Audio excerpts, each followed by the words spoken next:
Hello dear all, welcome to our channel Smart Indian Model School. Smart Indian Model School present Smart Indian EduFun classes. EduFun online classes includes course studies of playgroup to class 12, emotional and communication skills, happiness classes and DIY activities. Hello dear students, welcome back to English class and I wish you a very pleasant morning today. बच्चों, आज हम इस video में एक बहुत interesting थी story पढ़ने वाले हैं। क्या कभी आपने सोचा है कि आपके पेरेंट्स आपको डांटते हैं तो वो आपके लिए बेनिफिशियल होता है, या फिर क्या कभी आप अपने पेरेंट्स को मॉन्स्टर जैसा सा डरावना समझते हैं? क्या आप उनसे इतना ज़्यादा कभी कभी डर जाते हैं कि आपको वो मॉन्स्टर जैसे से दिखते हैं? यूजुअली ऐसा तब होता होगा जब हम कुछ मिस्टेक करते हैं, राइट? लेकिन अब हम जो एक स्टोरी पढ़ने वाले हैं आज, द लिटिल गर्ल, ये एक छोटी सी बच्ची है जो कि अपने पापा से इतना ज़्यादा डरती है कि वो उनको मॉन्स्टर ही मानती है। मतलब हर चीज़ में वो इनसे इतना घबराती है, उनसे ना तो बात करती है, ना ही उनके सामने आना चाहती है, और उनको दूर से देख के ही डरती रहती है, जैसे कि हम किसी मॉन्स्टर को देख के डर सकते हैं। तो ये जो स्टोरी है, आज हम ये स्टोरी पढ़ने वाले हैं। ये स्टोरी हमारी बी हाइव के चैप्टर नंबर 3 के नाम से, द लिटिल गर्ल के नाम से दे रखी है हमारी बी हाइव बुक में। सो जल्दी से अपनी बी हाइव बुक निकालिए, हम इस स्टोरी को स्टार्ट करते हैं और पढ़ते हैं कि इस स्टोरी में क्या दे रखा है। बेसिकली जैसे मैं हर स्टोरी का या हर पोएम का आपको एक ओवरव्यू देती हूँ, वैसे ही मैं इस स्टोरी में भी आपको एक ओवरव्यू देती हूँ। ये जो स्टोरी है, ये एक छोटी सी बच्ची है, उसके बारे में है, जिसका नाम है कीजिया, KEZIA। ये हमें वर्ड जो है वो बीच में कहीं ना कहीं मिल जाएगा। अभी हम सिर्फ ओवरव्यू लेते हैं। ये जो एक स्टोरी है कीजिया के बारे में। कीजिया क्या है? एक छोटी सी बच्ची है जिसके घर में उसकी मम्मी है, उसके पापा हैं और उसकी दादी रहती हैं। वो अपने पापा से इतना ज़्यादा डरती है कि वो ना तो उनके सामने बोल पाती है, ना ही वो उनके सामने खड़ी हो पाती है। वो उनके सामने ऐसे खड़ी भी हो जाती है ना, तो ऐसे घबराती रहती है जैसे पता नहीं कौन सा मॉन्स्टर सामने बैठा हुआ है और एकदम से उसको खा जाएगा। तो ऐसा तो पेरेंट्स नहीं होते, लेकिन वो किसी वजह से, क्योंकि उसके पापा जो है वो थोड़े ऑथोरिटेटिव पर्सन है, या फिर हम कह सकते हैं थोड़े से स्ट्रिक्ट किस्म के पर्सन है, तो इस वजह से वो उनसे बहुत ज़्यादा डरती है। लेकिन एक दिन अचानक कुछ ऐसा हो जाता है कि उसका जो सारा का सारा डर है वो एक अंडरस्टैंडिंग में बदल जाता है, एक प्यार वाली समझ में बदल जाता है। वो उस चीज़ को समझ पाती है कि उसके पापा जो हैं वो ऐसा बिहेव क्यों करते हैं, या फिर ये कह लें उसका जो डर था वो अपने पापा के प्रति प्यार में बदल जाता है। तो ऐसा क्या हुआ होगा कि जो उसका डर था, इतना ज़्यादा वो डरती थी, उन सामने खड़ा तक नहीं हो पाती थी, और वो एकदम से उसकी जो उसका जो फियर था, उसका जो डर था, वो प्यार में बदल जाता है अपने पापा के प्रति। तो ऐसा क्या हुआ होगा, चलिए हम इस स्टोरी में पढ़ते हैं। इस स्टोरी को स्टार्ट करते हैं। To the little girl, he was a figure to be feared and avoided. Little girl कौन है?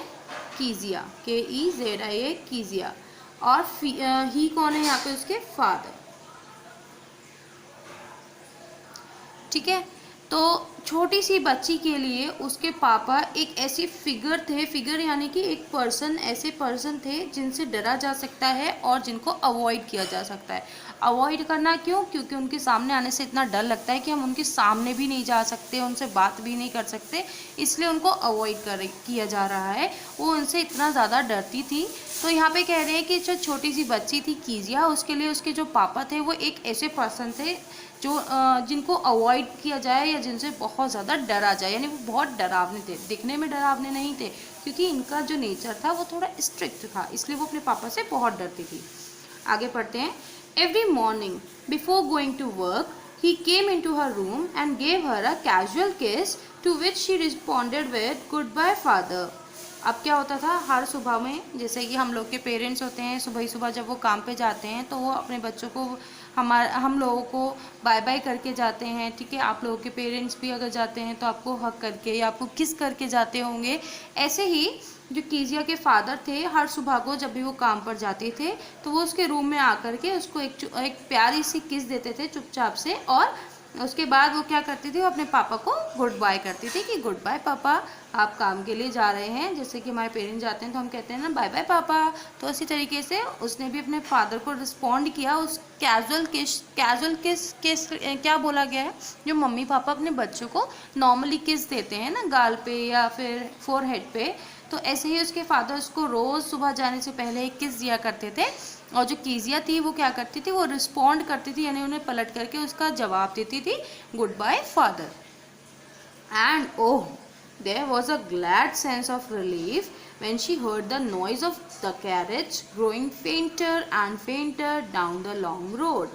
अब इसका क्या मीनिंग है? फेंटर मतलब कोई भी चीज़ धीरे धीरे धीरे धीरे कम होते जाना, ठीक है। पहले तो बहुत तेज़, जैसे कि यहाँ पे आवाज़ की बात हो रही है, नॉइज़ की बात हो रही है, तो जहाँ पे नॉइज़ हो रही होती है हम बिल्कुल उस जगह के पास खड़े हो जाएं तो बहुत तेज़ सुनाई देती है, थोड़ा सा दूर हो जाए वो कम हो जाती है, और थोड़ा दूर हो जाए और कम हो जाती है, और थोड़ा दूर हो जाए और कम हो जाती है। तो इस तरीके से क्या हुई, जो आवाज़ थी वो कम होती चली गई, हमें बहुत कम सुनाई देती चली गई, उसी को हम बोलेंगे फेंटर एंड फेंटर, यानी कि लगातार वो कम होती चली गई। तो अब क्या हुआ कि उसके जो फादर थे वो अपने काम पे जाते थे, और जैसे ही वो वहाँ से निकलते थे, कैरेज क्या होता है बच्चों? कैरेज होता है जैसे कि पुराने ज़माने में बग्घी वगैरह चलती थी ना, घोड़ा गाड़ी बग्घी वगैरह, उसको कैरेज के नाम से कहते हैं। और जब उसके पापा गुड बाय फादर वो करती थी, उसके पापा वहाँ से निकल जाते थे, कैरेज में वो जाते थे अपने वर्क के लिए, तब उसे बहुत ज़्यादा एक खुशी की राहत मिलती थी, ओफ चलो पापा चले गए। इस तरीके से उसको बहुत ज़्यादा खुशी की एक राहत मिलती थी जब भी वो उसके पापा चले जाते थे। और कैसे उसको विश्वास होता था कि उसके पापा चले गए हैं, कि जो जिस कैरेज से उसके पापा जाते थे उसकी जो आवाज़ थी वो धीरे धीरे धीरे धीरे कम होती चली जाती थी। क्यों? क्योंकि जब वो आगे रोड पे बढ़ते चले जाएंगे तो जब वो घर से निकलेंगे तो आवाज़ तेज़ होगी, थोड़ा आगे बढ़ेंगे आवाज़ कम हो जाएगी, और थोड़ा आगे बढ़ेंगे आवाज़ कम हो जाएगी। ऐसे ही जब वो बिल्कुल वहाँ से बहुत दूर चले जाते थे तो आवाज़ उसकी बिल्कुल कम होती चली गई और एकदम ना के बराबर हो जाती थी, कि सुनाई भी इजीली नहीं आता। जैसे हमारे घर पे कोई हम बाइक लेके निकलेंगे तो घर के बाहर बाइक होगी तो उसकी आवाज़ कम सुनाई देगी, और हम अगर थोड़ा दूर आगे बढ़ जाएंगे तो हमारे घर वालों को उसकी आवाज़ और कम आएगी, और बिल्कुल ही बहुत दूर चले जाएंगे तो उसकी आवाज़ आनी ही बंद हो जाएगी। तो इसका क्या मीनिंग हुआ कि जो वॉइस थी, जो नॉइस थी उसके कैरेज की, वो धीरे धीरे कम होती चली गई, धीमी होती चली गई, जैसे जैसे वो कैरेज आगे रोड पर बढ़ता गया। ठीक है, आगे पढ़ते हैं। In the evening, when he came home, she stood near the staircase and heard his loud voice in the hall. Bring my tea into the drawing room. Hasn't the paper come yet? Mother, go and see if my paper's out there and bring me my slippers. ये सब क्या हुआ? अब शाम को जब उसके पापा घर पे आते थे तो वो क्या करती थी, वो चुपचाप जीने के पीछे छुप जाती। स्टेयरकेस क्या होता है? हमारे घर में जीना होता है ना, जिस पे हम चलते हैं, स्टेयर्स जो होती हैं, तो वो चुपचाप से जीने के पीछे छुप जाती थी और अपने पापा की जो ये बहुत तेज़ वाली आवाज़ होती थी उसको सुनती रहती थी। और वो अपनी आवाज़ में क्या क्या कहते थे कि जल्दी से मेरी चाय मेरे ड्राइंग रूम में भेज दो। मम्मी, क्या अभी तक पेपर नहीं आया है? जाइए और जाके देखिए, हो सकता है वो बाहर हो, और जल्दी से मेरी स्लीपर्स भी मुझे ला के दीजिए। तो ये उसके पापा जो थे ये कमांड देते थे शाम को, घर में आते ही सबसे पहले कहते थे कि मुझे मेरी चाय दे दो, ड्राइंग रूम में भिजवा दो, और क्या पेपर नहीं आया? पेपर मतलब न्यूज़पेपर अभी तक नहीं आया है, मम्मी बाहर जाके देखिए, क्या पता न्यूज़पेपर बाहर हो, और मेरी फटाफट से स्लीपर्स मुझे ला के दीजिए। तो ये सब वो छोटी सी बच्ची जीने के पीछे खड़े होकर के देखती थी और अपने फादर की वॉइस को सुनती थी। यानी वो इतना ज़्यादा घबराती थी शाम को, जैसे हमारे मम्मी पापा आते हैं तो हम मम्मी पापा को जाके हक कर लेते हैं, उनसे बातें करते हैं, लेकिन वो इतना ज़्यादा घबराती थी कि वो जीने के पीछे छुप जाती थी। आगे बढ़ते हैं। Kezia, mother would call to her, उसकी मम्मी उसको कहती थी, Kezia, if you are a good girl you can come down and take off father's boots. उसकी मदर जो थी कीजिया की, वो कहती नहीं, यानी कि उसके फादर की वाइफ, यानी उसकी मदर, उसकी मदर कहती थी, कीजिया अगर तुम अच्छी बच्ची हो तो जल्दी से नीचे आओ और अपने पापा के आके बूट्स यानी कि जो जूते होते हैं वो उतार दो। जो छोटी सी बच्ची थी वो धीरे धीरे करके जीने से बाहर निकलती थी, घबराते हुए। जब बच्चे डर जाते तो वो धीरे धीरे घबराते हुए एकदम साइलेंटली बाहर निकलते हैं ना, या चल के आते हैं बहुत धीरे धीरे। तो वैसे ही जो slowly the girl would slip down the stairs, वो जीने के नीचे से चुपचाप से बहुत धीरे से, बहुत हल्के से, दबे पाँव, घबराती हुई निकलती थी। मोर slowly still across the hall, और बहुत ही धीरे धीरे करके उसके पैर जो थे वो हॉल की तरफ आगे बढ़ते थे। And push open the drawing room door, और उसके बाद क्या करती थी वो, घबराते हुए ही वो जब आगे बढ़ती थी फिर उसके बाद वो ड्राइंग रूम का डोर पुश करके ओपन करती थी। By that time he had his spectacles on and looked at her over them in a way that was terrifying to the little girl. अब जैसे कि हम देखते हैं कुछ लोग ना नाक पे चश्मा लगा देते हैं और ऊपर से ऊपर की तरफ आंखें चढ़ा करके देखते हैं, तो वो डरावना सा लगता है ना। तो ऐसे ही क्या होता था, जब भी वो ऐसा रूम में आती थी उसके पापा क्या करते थे, वो अपने स्पेक्स यानी कि अपने जो चश्मा था उसको लगा लेते थे और उसको इस तरीके से उसके ऊपर से, चश्मे के ऊपर से इस तरीके से देखते थे कि वो इस बच्ची को और ज़्यादा डरावना लगता था। वो और ज़्यादा घबरा जाती थी कि अब ऐसा क्या हो गया, पापा मुझे ऐसे क्यों देख रहे हैं। वो और ज़्यादा परेशान हो जाती थी और ज़्यादा डर जाती थी। Well, Kezia, hurry up and pull off these boots and take them outside. Have you been a good girl today?